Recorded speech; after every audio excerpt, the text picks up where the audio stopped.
UP के अलीगढ़ जिले में एक 9 साल की बच्ची ने खूंटी से फंदा लगाकर सिर्फ इसलिए आत्महत्या कर ली क्योंकि उसके माता पिता जिद करने के बावजूद उसे साथ लेकर नहीं गए।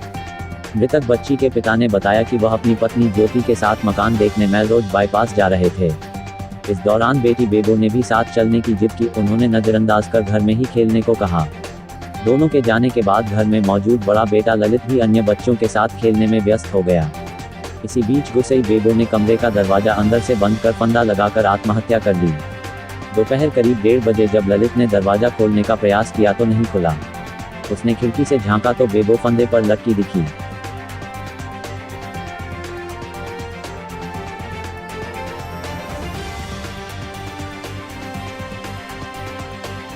शव के डिकम्पोजिशन में तेजी लाने के लिए नीदरलैंड में एक अनूठा प्रयोग किया गया है।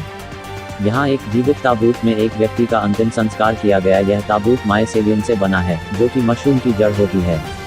इन ताबूतों की मदद से शरीर 2 से 3 वर्षों में डिकम्पोज हो सकता है, जबकि पारंपरिक ताबूत में ऐसा होने में 10 साल लग जाते हैं। यह ताबूत 30 से 45 दिनों के भीतर गायब हो जाएगा। हेनरिकैक्स ने कहा कि शरीर को दफनाने के लिए इस ताबूत का उपयोग करना सबसे अच्छा प्राकृतिक तरीका है। यह शरीर को खाद में बदलकर प्रकृति को और समृद्ध करेगा।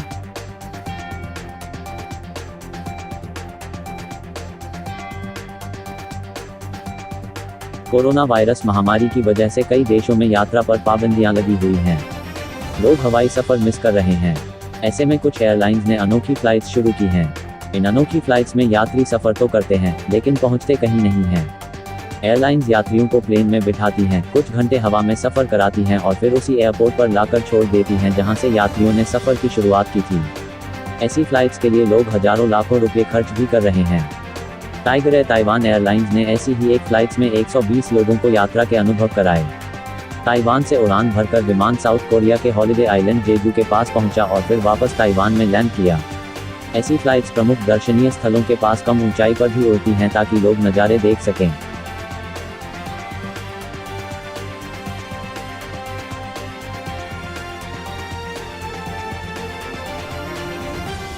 दिल्ली के ई रिक्शा चालक का बेटा कमल सिंह लंदन में फीस जुटाने के लिए क्राउड फंडिंग अभियान चला रहा है।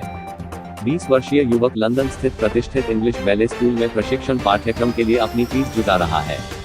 स्कूल के 1 वर्षीय पेशेवर प्रशिक्षण पाठ्यक्रम में सफल होने के बाद सिंह का सपना अंतर्राष्ट्रीय नृत्य मंच पर भारत का प्रतिनिधित्व करने का है।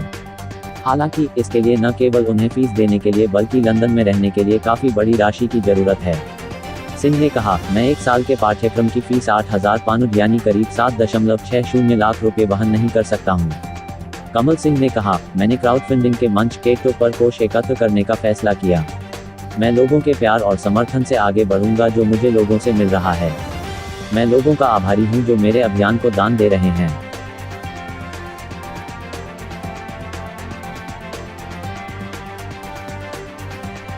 मधुपुर थाने में उस समय पुलिस के लिए असमंजस की स्थिति उत्पन्न हो गई जब एक महिला ये कहते हुए थाने पहुंची कि साहब, मैं जिंदा हूं, मरी नहीं।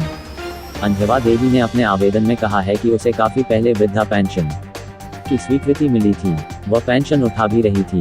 बाद में अचानक उसका पेंशन बंद हो गया। पता चला कि पंचायत की मुखिया ने अपने लेटर पैड पर लिख कर दिया है कि वह मर चुकी है। इसके बाद मेरा पेंशन बंद कर दिया गया है। महिला का आरोप है कि मुखिया ने उससे 1,000 रुपया रिश्वत की मांग की थी। उसे जब रुपये देने से इनकार कर दिया तो उसने उसे जीते जी मार डाला। इस कारण उसका पेंशन बंद कर दिया गया। 2 साल अंजवा देवी जिंदा होने के लिए जद्दोजहद कर रही है, लेकिन फाइलों में अब तक जिंदा नहीं हो पाई है। वह जिंदा होना चाहती है। जिंदा होने पर ही फिर से पेंशन राशि मिलेगी।